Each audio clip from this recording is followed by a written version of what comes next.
today we will be starting with how to create a label, and after that we will discuss some of the part related to the walls. So let me shift this project browser at this corner. Right. Here I have merged my project browser and properties palette as well. You can see this is properties palette and this is project browser.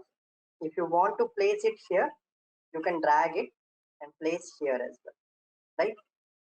If you don't want to see it, you can close it. Right. If you want to again place it, we have setting in this view. Here we have user interface. Click on this project browser. Right. It will appear here. After that, click on properties palette. It will appear here. Right. So in this way, you can create these things. Okay. So let me place one thing here and other here. So just wait a second. By default setting, properties palette will be at the left corner, right here, and this project browser will be at the this corner here, right? Okay. So there is no need to change these settings. Whatever you will find in your default setting, keep that as it is. Don't change that setting, right? After that, you will face a lot of problem in placing these things exactly. Okay. So I think we are done with this user interface, whatever the different options we had in this. Right?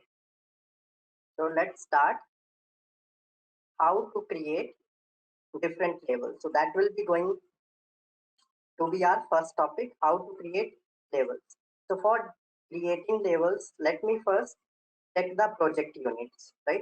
So for project unit, the shortcut is UN. You can press UN from your keyboard, right? It will show the project unit, right? Here you can see the project units.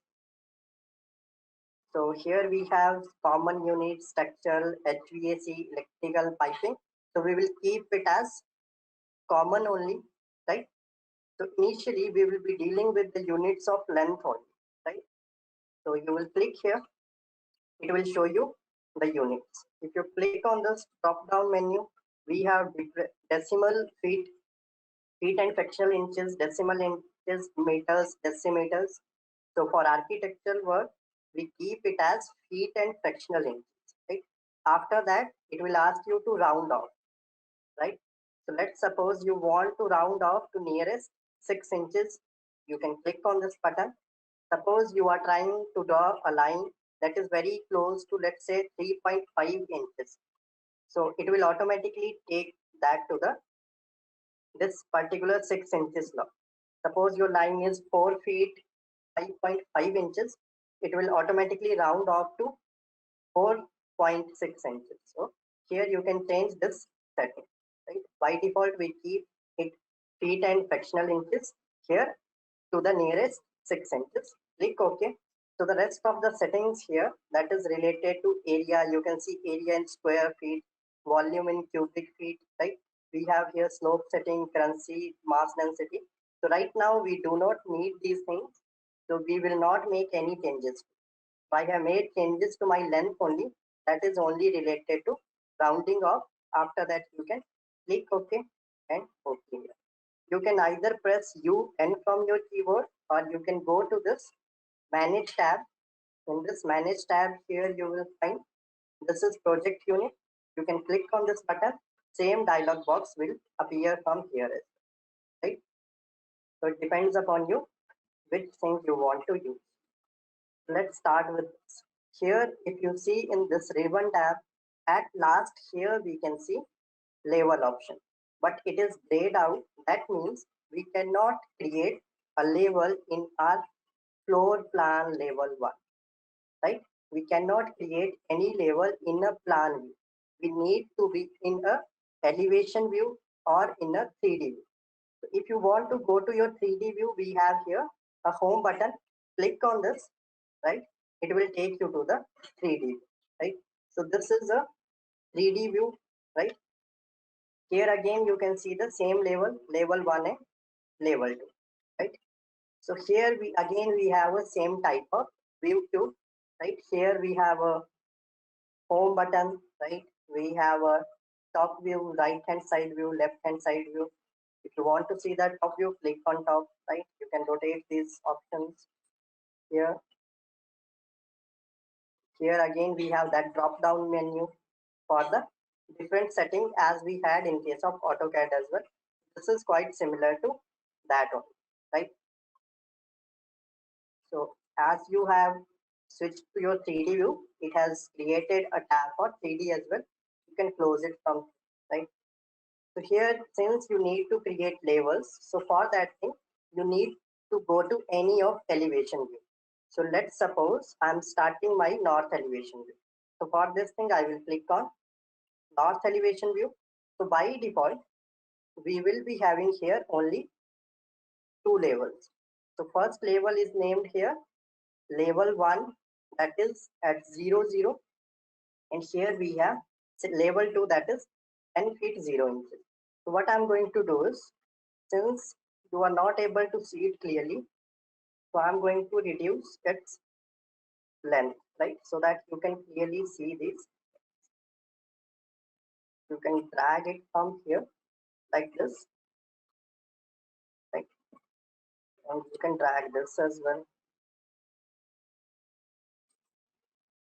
From this point you can drag like this, right, to change it this way. So after that you can zoom this out and clearly see the things, right?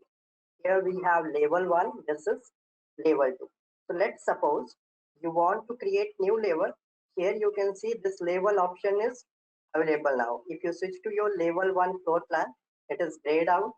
In this north elevation, you can create a level. So for creating level, you will go here, click on this button, level, right, and move to your screen, right?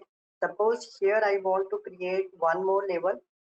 So let's suppose I'm clicking on this point, and here I have created a level like this, right? So this is my level 3. Suppose I want to create one more level like this, right? After that, we have created one more level like this. So here I can see I have created, this is level 3, level 4, level 5, right? Suppose you want to rename these level. Here, this is level 1.